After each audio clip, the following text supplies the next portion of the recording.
Hello everyone, welcome to Driving Approach. My name is Alexei and this is a new episode of Mechanics Corner. I give you a man who needs no introduction.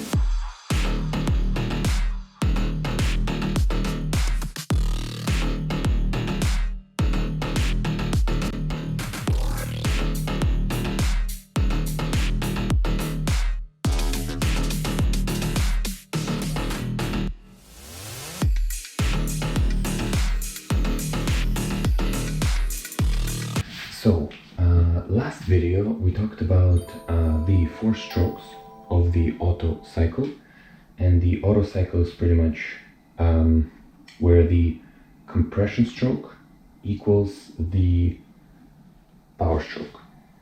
But then we'll get into different cycles later on. There's like Atkinson cycle and this and that. That's a bit more advanced. We for sure need to understand fully the strokes and some other things before we'll get into that. So this is just like a summary of what we talked about last video with a little bit more detailed diagrams. So we have the valves here, we have the actual piston, we have the wrist pin that you can see in the middle of the piston with like connecting rod and all that stuff. And also I have written down important events that happen during each stroke. So we'll just quickly go through each one of them just to review and continue on. So we have the intake stroke. So something is coming in, which is air-fuel mix that's coming in through the intake valve. So the intake valve is obviously open for that to happen. The exhaust valve is closed, so nothing will be coming from there, and that's designed for exhaust, so it needs to be closed right now. The air-fuel mixture is coming in through the opened valve, and the piston is moving down to allow space for that air-fuel mixture to come in, and just because that's what it needs to do after the previous stroke that it did, which was exhaust, because it was moving up. So intake stroke, intake valve open, exhaust valve closed, air-fuel mixture coming in, piston moving down. So next stroke, compression stroke, we have both valves closed because we need to compress the air-fuel mixture before it can be ignited. So both valves need to be closed for that, obviously. Air-fuel mixture is being compressed and the piston is moving up. So that's the compression stroke. Next stroke is the power stroke. So when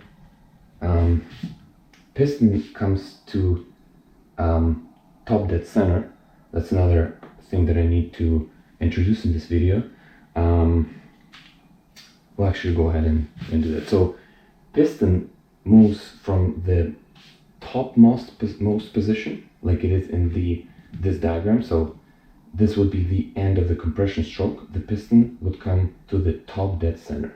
It's called TDC, top dead center. That's the highest position that the piston can come up to. So after that, it's only staying there for just tiny fraction of a second and coming back down. There's no higher for it to go. And there is such thing as the lowest position where a piston can go, which is called the bottom dead center. So it's BDC. BDC. And going back to the intake stroke, the piston started at so the exhaust stroke finished with piston being at top dead center. Intake stroke finishes with the piston being at the bottom dead center because it was moving down. So it moved down, reached the bottom dead center, and now it started moving up to top dead center again in compression. Once it reaches the top dead center, the air-fuel mixture is ignited by the spark plug, by the ignition system in the gasoline engines, obviously. In diesel engines, the temperature that's created from compression would ignite that diesel air mixture, but we're not talking about that. We're talking about gasoline engines. Yeah, so we left off finishing up the compression stroke. I just wanted to say that when the compression stroke is nearly done, the piston is at top dead center and the air-fuel mixture is ignited.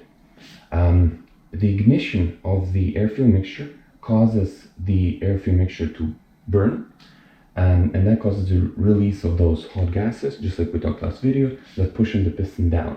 So now the piston is going to move from top dead center all the way to bottom dead center. And yeah, so what do we have in the power stroke?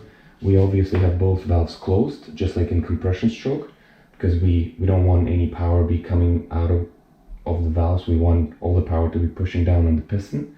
We have the air-fuel mixture that was burned right almost instantaneously after it was ignited, and now we have the combustion gases pushing down on the piston, and the piston is obviously moving down. So that's the power stroke.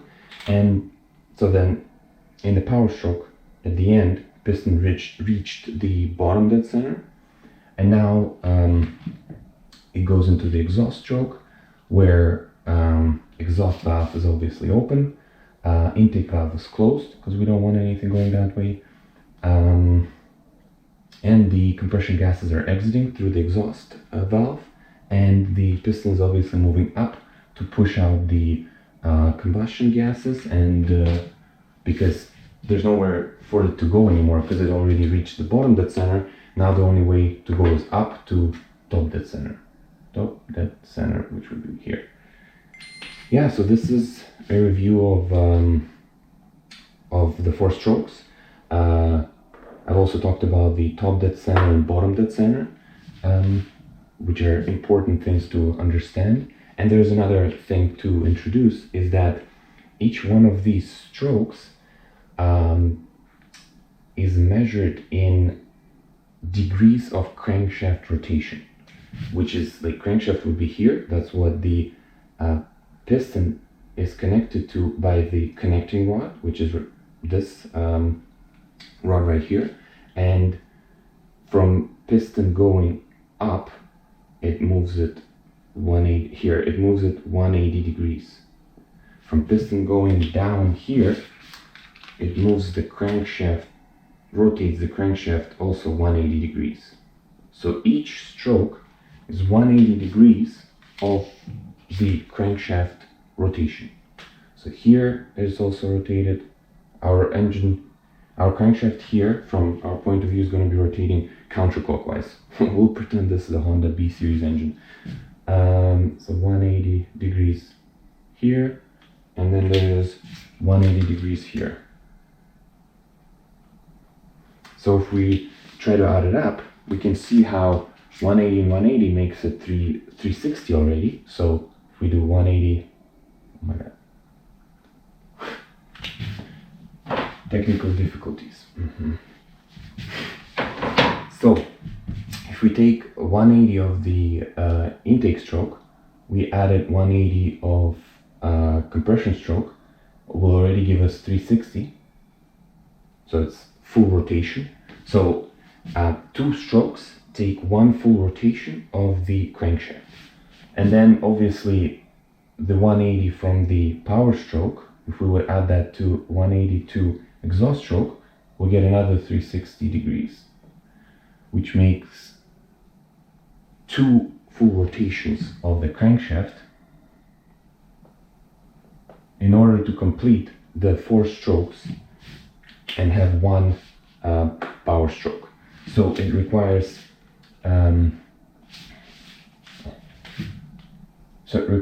720 degrees of rotation of the crankshaft in order to achieve 1 power stroke, or 4 strokes, because it's 180, 180, 360, 1 rotation, 180, 180, 360, another rotation. So 720 degrees of crankshaft rotation is 1 full 4-stroke cycle with 1 of each strokes.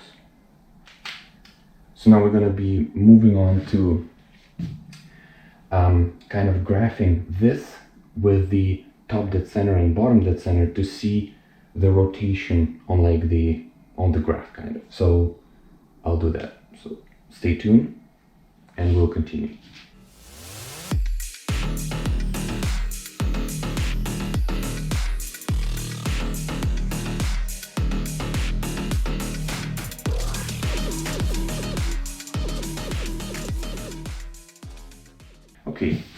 here we can see a regular graph that's used to represent the degrees of crankshaft rotation, where at the top we have the top dead center.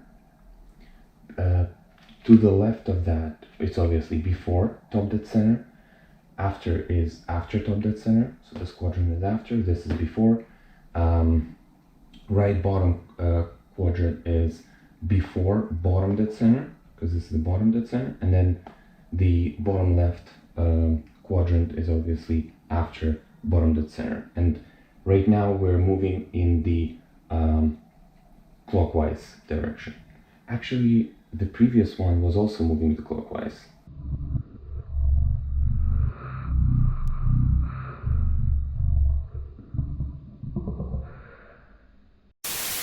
Because it's, yeah, and I said counterclockwise, whatever. So it wasn't the Honda B series engine, or we were just looking at the back from it, doesn't matter. So we know that a right angle, which is here, that's 90 degrees, right? So if we go from this line all the way here, that's 180 degrees. And that's exactly what one stroke is, right? It's 180 degrees, or it's movement of the piston from the top dead center to bottom dead center, or vice versa, from bottom dead center to top dead center, which then we can draw another one. So this is pretty much one stroke. One stroke. Okay. So if we draw a if we go from this point, do 180 and another 180, that will be 360. So let's do that. 180, another 180 gives us 360. So this one is 360 degrees, and that is 2 strokes. We can even put it equal. 2 strokes. And as we know, 360 is a full rotation, and that's where one crankshaft rotation results in 2 strokes. So, and we haven't even completed the 4 strokes. So 1 stroke, 2 strokes, and now if we do the 720, which would be doing the green twice, which means that we need to start from here, do 1 stroke, 180, another stroke, 360, another stroke, whatever that ends up being, and another stroke, which ends up being 720. So, and then now this 720 degrees is the full 4-stroke cycle. 4 strokes. So, yeah, and this graph shows it nicely, because you see the top dead center, see the bottom dead center, you see how doing 180 only gives you 1 stroke, because it's just one movement from top dead center to bottom dead center. You can see how 2 strokes is 360, or full rotation, because you go from top dead center, bottom dead center, back to top dead center, so down, up. And you can also see how 4 strokes is up, down, and you have intake, compression, power, and exhaust. And this is pretty much how the strokes are measured, by the degrees of crankshaft rotation. Let's put black, yeah. It's a 3rd video. Strokes are measured by degrees of crankshaft rotation. Degrees of crankshaft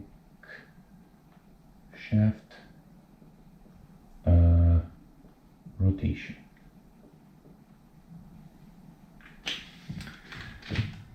And that's pretty much it for this graph, for the degrees of 4 strokes, for how the strokes are measured. We'll transport outside like usual. where I'll have a car, I'll have the engine, I'll try to show as much as possible of this. Yeah, we'll continue there. And yeah, for me it's a bit longer, but for you, I'll see you there in just a second. Okay guys, so we're back outside. It's a bit more snowy today than on all of our previous videos, but we're still continuing. So here we got an engine again, we got the wheels, yeah, we have the crankshaft, and let's continue talking about it. Oh my, of course someone needs to pull up at the time when I start filming, and let's see if... No, they're not gonna come here and tell me that I shouldn't be here. I hope so.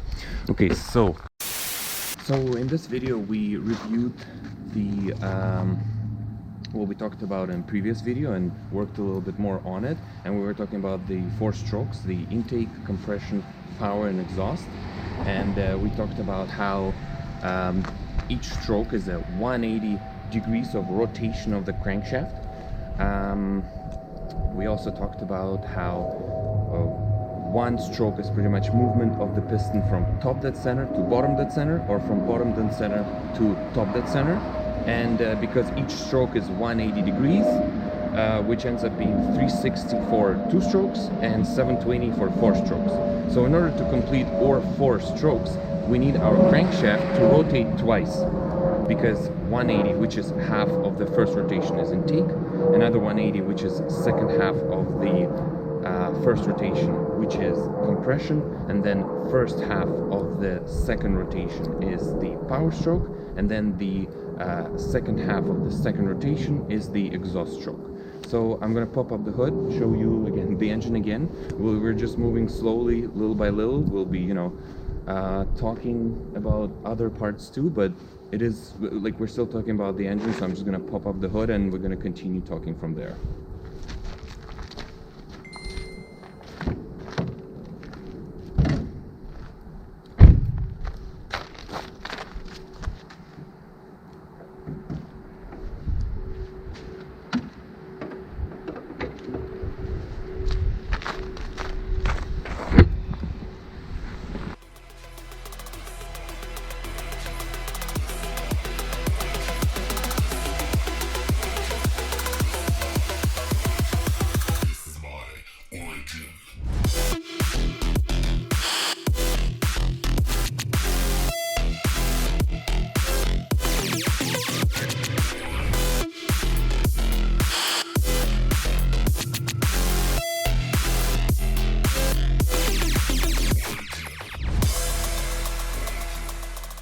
Okay, so I'll start up the car just so that the engine will be running, the crankshaft will be rotating, and I'm just gonna take a look at that and talk a little bit more about what this video was about.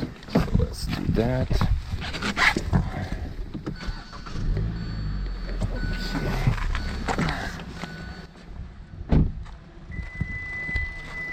It will stop beeping. So just like I showed in the first video, how you can see that big bolt there, and that's the crankshaft rotating. It's a bit louder.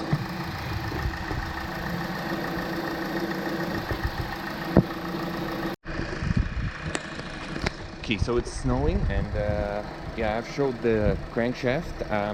I will close the hood, I will get into the car, and I'll talk a little bit more inside, because it's getting cold here, and all the snow is getting to the underneath of the hood of my car. So let's get inside.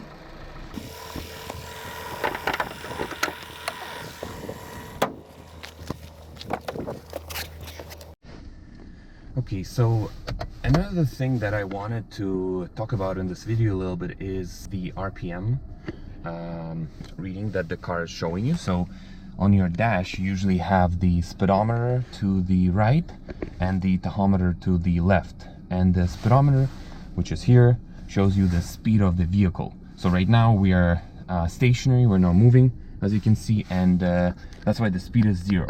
But on the left side, on the tachometer, you can see how it's not at 0 actually, because the engine is rotating, and the RPM is somewhere like 750 RPMs, maybe 800, and that's the usual idling of the engine. So right now, if it's 800 RPMs, so the rotation so the engine is rotating 800 times, 800, it does 800 RPMs in a minute.